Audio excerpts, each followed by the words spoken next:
আইসি লিটন সরকারের ফোন বাজেয়াপ্ত করার মধ্য দিয়ে পুলিশ তৃণমূল নেত্রীর নির্দেশে অনুব্রতকে রক্ষা করতে চাইছে।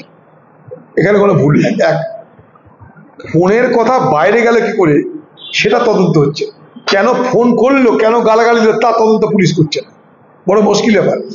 ফোনে যা আলাপ আলোচনা, যে গালিগালাজ হলো, যে অপমান হলো, সেটা বাইরে কি করে গেল পুলিশের সেখানটায় মাথা ব্যথা।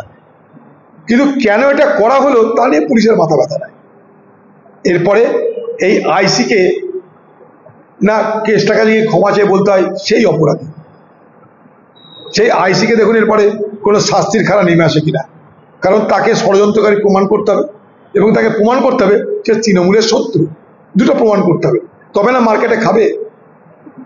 কেসটা মহাপুরুষ, আর যাকে গাল দিল সে হচ্ছে সমাজের অপরাধী, এটা প্রমাণ করতে হবে। না করবে না তো, তার মানে তো স্পষ্ট। এবার আইসিকে ফাঁসানো হবে যে আইসি তোমাকে যে গালাগালি দিল টিভি বালারা জানলো কি করে? তোমাকে যে গালাগালি দিল তুমি টিভি বালাকে বললে কেন?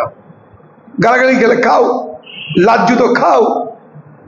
দিদির আমলে লাজ্জুতো খেতে হবে আমাদের, বিনিময়ে পয়সা তোলো, পয়সার ভাগ খাও, কিন্তু লাজ্জুতো যে খাচ্ছ সেটা বাইরে বলা যাবে না।